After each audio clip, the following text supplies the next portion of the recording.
dan perkembangan gitu ya.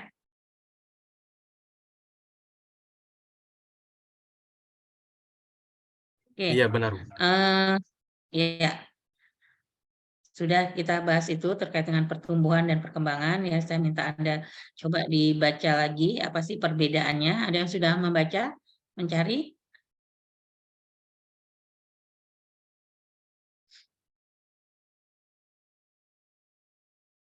Ya.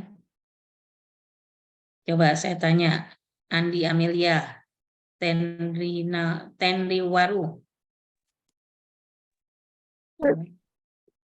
Ada? Andi Amelia?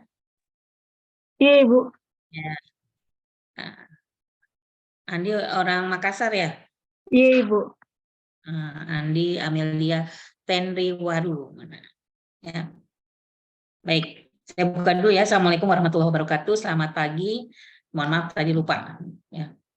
Jadi alhamdulillah hari ini ya kita masih pertemuannya secara daring atau secara online ya, bahwa dua pertemuan ini kemudian juga terkait dengan apa namanya mata kuliah kita ya. Kemarin kita sudah membahas sepintas walaupun saya agak keburu-buru ya. Terus saya minta Anda untuk membaca apa itu pertumbuhan, apa itu perkembangan. Nah, sekarang saya mau tanya ke panggilannya Andi atau Amelia atau Tenri? Andi aja, Bu. Andi ya. Menurut Andi apa itu pertumbuhan dan perkembangan? Menurut saya pertumbuhan itu bisa dilihat secara dari fisiknya, mulai dari bayi terus menjadi remaja gitu. Kalau perkembangan itu bisa dilihat seperti dari mulai belajar, berpikir, dari bayi Ya, belum bisa merangkak, bisa merangkak, Bu. itu apa? Itu Dari mulai perkembangan. merangkak, bisa merangkak, dari merangkak terus sampai bisa berjalan itu masuk ke mana? Perkembangan, Bu. Perkembangan. Kalau pertumbuhan? Kalau pertumbuhan itu bisa dilihat dari kayak dari pas masih kecil itu dia tingginya masih misalkan ya itu terus jadi tinggi kemudian dari tahun ke tahun. Terus apa lagi yang termasuk contoh dari pertumbuhan selain tinggi?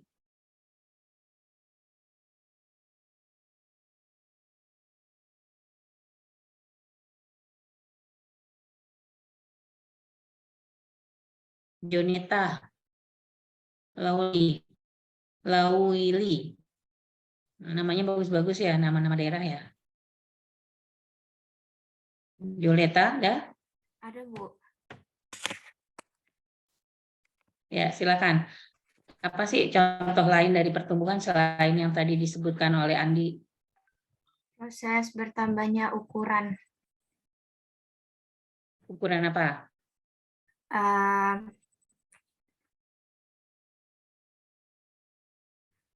Umur dari misalkan dari 1 tahun terus sejalannya beriring waktu jadi 5 tahun kayak gitu, Bu.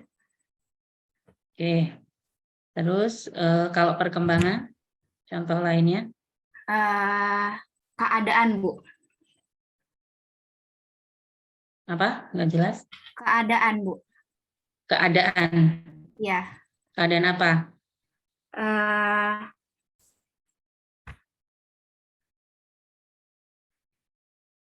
Yang keadaan yang lebih dewasa gitu, Bu. Cara berpikir, ya, kognisinya, kematangannya, kemudian apa namanya,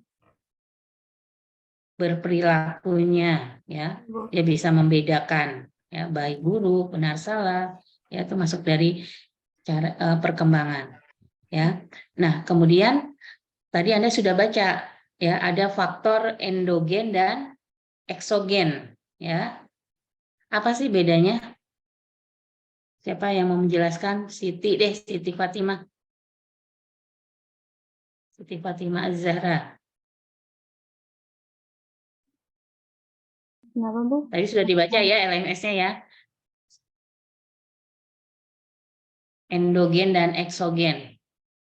Apa sih yang mempengaruhi dari pertumbuhan dan perkembangan?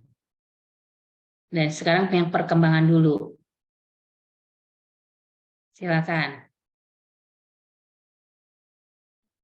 Dari yang perkembangan faktor fisik dan faktor psikis kan. Suaranya nggak jelas ya, yang kencang dong. Yang dari yang perkembangan itu yang dari faktor psikis dan fisik, faktor fisik bukan. LMS-nya tadi dibaca nggak? Udah buka belum? Sudah, Bu, yang itu, yang pertemuan kedua.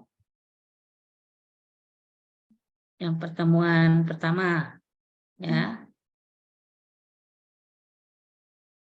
Di sana ada faktor endogen dan faktor eksogen, ya. Kalau faktor endogen itu apa, faktor eksogen apa?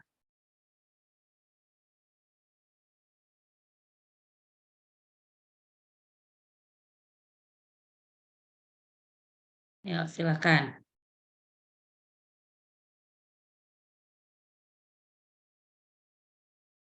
Faktor endogen itu semua faktor yang berada dalam diri anak, sedangkan faktor eksogen adalah semua faktor yang berada di luar diri anak. Ya, contohnya apa yang ada dalam diri anak? Atau faktor bawaan deh gampangnya ya. Jadi kalau misalnya Anda itu ketika orang tua melahirkan, Anda dilahirkan ya, itu ada faktor namanya faktor bawaan atau faktor yang genetik. Ya, faktor genetik. Kalau misalnya orang tuanya rambutnya keriting ya, otomatis Anda lahir juga tidak jauh, ada yang keritingnya juga. Misalnya bapaknya lurus, ibunya keriting, itu antara dua itu. Atau ikal ya. Terus faktor bawaan lagi misalnya terkait dengan apa namanya? Kecerdasan ya. Kecerdasan. Jadi kecerdasan orang tuanya itu misalnya ya tergolong pendidikannya bukan pendidikan ya, tapi kognisinya apa namanya? EQ-nya. Ya, EQ-nya. Nah, itu juga bisa faktor genetik ya. Makanya perlu distimulasi itu ya, stimulasi kalau memang nanti masuknya ke faktor eksogen ya. Jadi kalau ada anak yang misalnya biasa saja, dia kenapa bisa pintar gitu ya, kok bisa bisa melebihi anak yang EQ-nya tinggi ya, itu ada faktor lingkungan yang menstimulus sehingga dia bisa begitu ya. Jadi sebagai guru kita nggak boleh underestimate ke anak-anak yang biasa saja ya, justru nanti anak-anak biasa saja itu yang paling sukses misalnya ya. Kan kita suka lihat ya teman kita, kok dia biasa aja, kok bisa lulus di sini, kok bisa ini. Itu karena apa? Itu faktor lingkungannya yang mempengaruhinya bagus gitu. Ya, jadi ada anak-anak yang EQ-nya tinggi nih di tes ya, tapi ternyata stimulasi dari lingkungannya tidak baik, sering dibentak, sering dimarahin, terus banyak dikekang ya. Akhirnya apa? Kemampuan EQ-nya tinggi itu tidak bisa berkembang atau tertekan gitu ya. Jadi kadang EQ itu tidak jadi jaminan ya untuk satu keberhasilan. Karena apa? Banyak faktor faktor lingkungan dan faktor keluarga yang mempengaruhi pola asuhnya ya, otoriter ya. Ada orangnya biasa saja nggak pintar-pintar tapi pola asuhnya demokratis gitu kan. Demokratis, anak diajak berpendapat, anak diajak diskusi. Nah, ini mempengaruhi juga pola pikir dan perkembangan secara kognisinya gitu. Ya. Jadi bahwa perkembangan itu sangat berpengaruh ketika nanti dalam persekolahan, iya, ya. Jadi kenapa Bu faktor pertumbuhan nggak mempengaruhi juga, tapi tidak dominan. Ya, yang mempengaruhi dalam proses pendidikan adalah perkembangan. Ya, pertumbuhan orang tinggi, orang pendek gitu ya, secara kemampuan nggak masalah gitu, tapi tinggi pendeknya ini bukan dominan untuk orang maju gitu, untuk orang bisa berprestasi secara akademik gitu atau secara kematangan, tapi yang tadi pola pikir tadi, kemudian perkembangan tadi yang berpengaruh sekali dalam belajar, ya, kesiapan belajar, kematangan untuk menerima materi, ya. Jadi tidak bisa kalau misalnya faktor fisik yang dijadikan ukuran oleh guru, ya. Jadi begini, ketika Anda nanti ketemu ya dalam di kelas ya, dalam sekolahan ya, ketika Anda ngajar, ketemu anak yang saya maunya ini anak yang tinggi pasti pintar nih. Ya enggak juga gitu ya. Ternyata pertumbuhan itu tidak terlalu berpengaruh atau dominan dalam pendidikan. Tapi kalau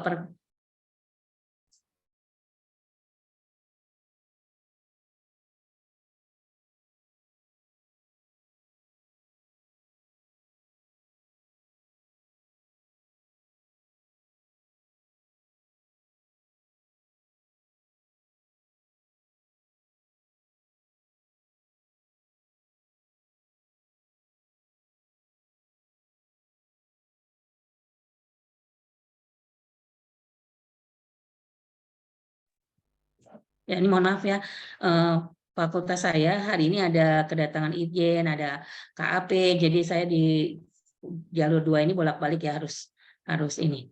Jadi terkait kalau di awal tahun tuh ada BPK ya, terkait dengan pengadaan barang dan segala macam kita di audit ya, ini dari kantor akuntan publik juga akan datang. Jadi kemarin udah ke FBS, sudah ke mana, Nervip baru hari ini gitu. Jadi saya dari tadi pagi udah nungguin. Kemarin harusnya masih di Padang gitu ya, harus segera ke sini pagi-pagi ya.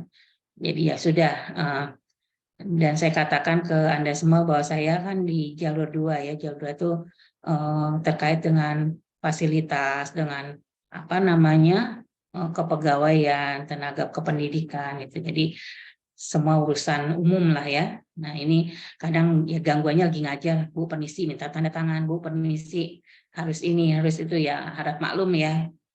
Karena kalau ngajar di kantor ya begini gangguannya apa namanya ada aja gitu. Tapi kalau di kelas malah lebih enak. Kalau di rumah nyaman juga, tapi kalau di rumah nggak bisa.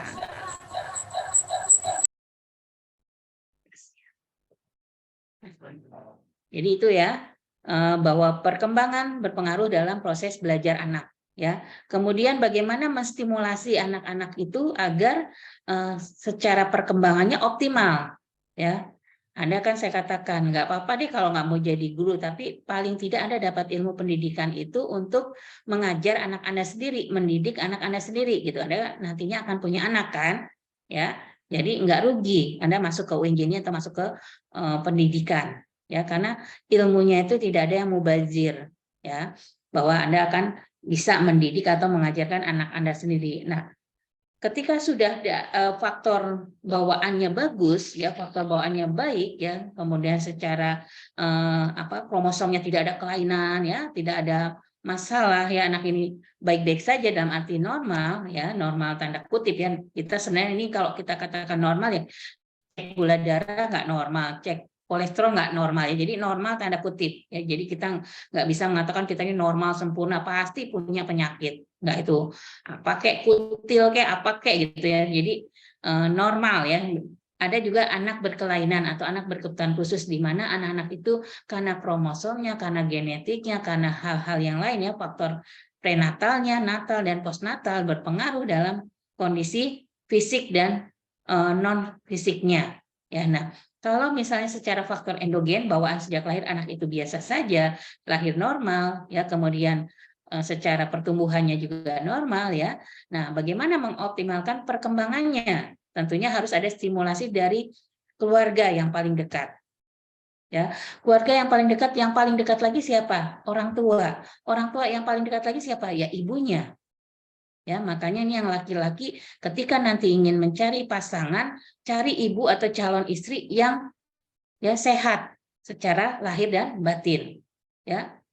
Cantik dan segala macam tapi punya penyakit ya, penyakit yang dalam arti penyakit yang membawa bawaan yang tidak baik ya, otomatis janganlah gitu ya, cari yang lain.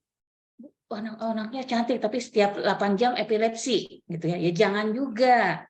Ya, nanti Anda kerepotan gitu. Jadi carilah ya pasangan yang sehat, yang sehat. Jadi nanti ketika Anda punya keturunan juga keturunan yang sehat. Gitu. Kemudian apalagi? Ya, itu dari mulai sebelum menikah. Ya, sudah dicari yang sehat dulu.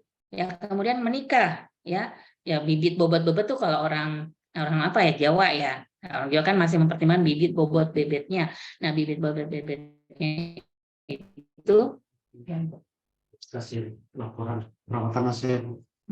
ini harus sekarang. Iya, yang di sini udah selesai. Oh, udah selesai.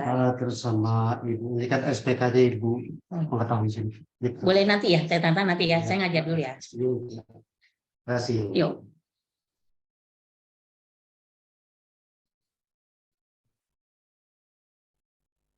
Banyak ikannya ya.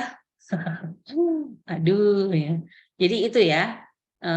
Jadi bibit bobot-bobotnya masih kita perhitungkan. Jadi dari sebelum menikah, setelah menikah ya, saat menikah, kemudian ibu harus bagaimana? Ibu harus menjaga ya tadi misalnya ketika sedang hamil ya, ini saya cerita begini kan udah 17 tahun ke atas, nggak tabu lagi gitu ya. Dan ini penting harus saya sampaikan ya. Ketika sedang hamil ya, istrinya itu harus dijaga ya, untuk yang para suami ya, para ayah ya. Si ibu juga memelihara janinnya itu trimester pertama adalah menentukan perkembangan ya, makanan yang bergizi, kemudian pikiran yang sehat ya, pikiran yang tidak depresi, tidak stres ya. Kemudian kondisi fisik ya, tidak terlalu capek, bekerja aja biasa tapi tetap yang normal. Jangan juga karena lagi hamil nggak mau ngapa-ngapain, di tempat tidur aja ya, nggak gitu juga gitu ya. Jadi ibu itu harus sehat tadi. Kalau sehat ya kita walaupun kita lagi hamil ya bisa ngapain, bisa kerja, bisa melakukan aktivitas seperti biasa, bukan berarti harus dimanja-manja ya. Boleh suaminya memanjakan, itu wajib ya. Wajib suami itu memanjakan istri, wajib, apalagi kalau sedang hamil. Oke, Mas saya mengajar dulu ya, nanti kalau ada yang mau masuk saya ngajar dulu ya.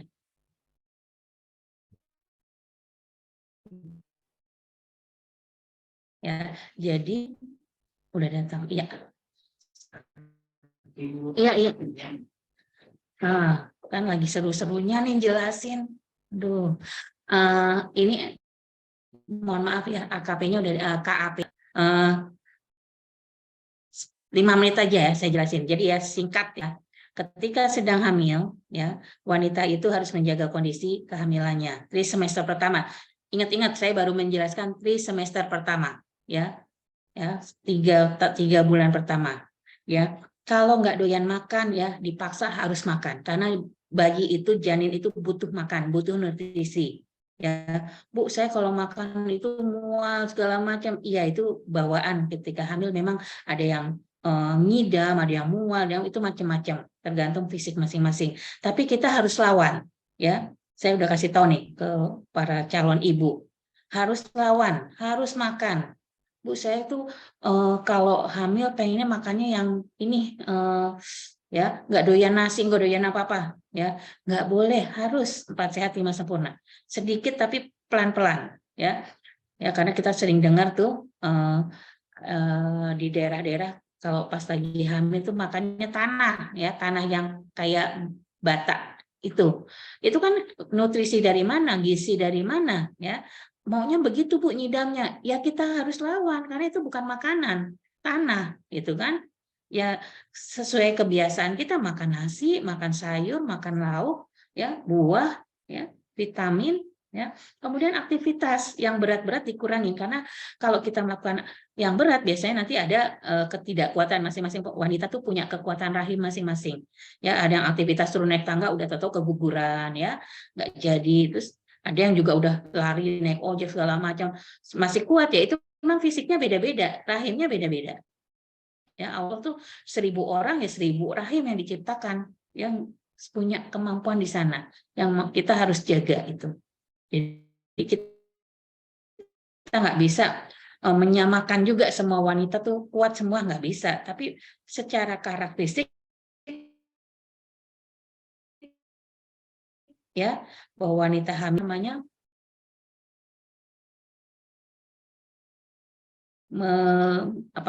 ya dengan makanan ya, mengkonsumsi ya makanan-makanan yang bergizi itu, sekalipun kita nggak pengen ya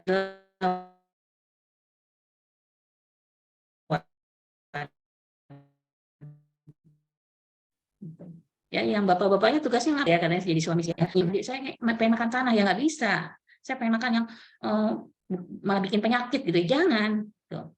Ya bapaknya harus menservis ya, kalau bisa nyidam itu, aduh saya mau nyidam yang so kok pengen apa ya, ayahnya harus nyiapin mobil gitu ya, dan rezekinya ada. Kalau belum bisa ya emang perempuan itu ya memang kayak ada rasa seperti, tapi kalau memang suaminya mampu segala macam ya silakan aja ngidam. Tangannya gatel pengen pakai berlian ya boleh gitu ya, pengen pakai emasan gitu, emas beneran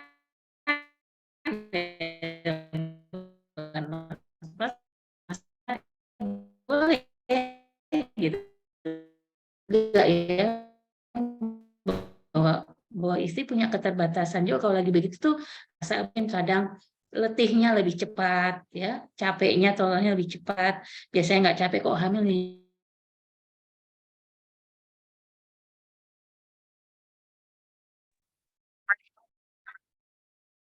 ya.